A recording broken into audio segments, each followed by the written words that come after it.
As কুকিংয়ে তোমাদের সবাইকে স্বাগত। অনেক সময় আমরা কোথাও ঘুরতে গেলাম বা কোনো নিমন্ত্রণে গেলাম, বাড়ি এসে ঝটপট এই রান্নাটা বানিয়ে নিতে পারো। আমি এই রান্নাটাই বানিয়ে নিই। এটা 10 থেকে 15 মিনিটে রেডি হয়ে যায়। এই রান্নাটা বসিয়ে তোমরা অন্য কাজও করতে পারো। আর খুব স্বাস্থ্যকর একটা রেসিপি। তার জন্য 1 কাপ মতো ডাল আর চাল ভালো করে ধুয়ে নিয়েছি। ধুয়ে একটা প্রেসার কুকারে ডাল আর চাল দিয়ে দেব। আর কেটে নিয়েছি পটল, একটু বেগুন আর গাজর, আলু আর পেঁপে। তোমার বাড়িতে যেমন সবজি থাকবে সেইভাবেই দেবে।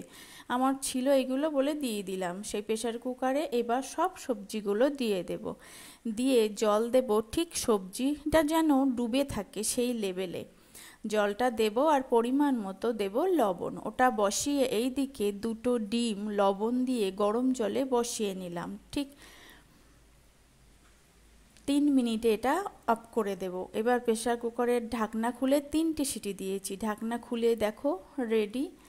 আর ডিমটাও হাফ বয়েল সিদ্ধ হবে। আর উপর থেকে একটু ঘি ছড়িয়ে দিলেই যেন মনে হবে অমৃত মতন খেতে। ঝটপট বানিয়ে নেওয়া যায়। বাচ্চা থেকে বুড়ো সবাই খুব তৃপ্তি করে খাবে। তোমরা এটা এইভাবে বানিয়ে দেখো।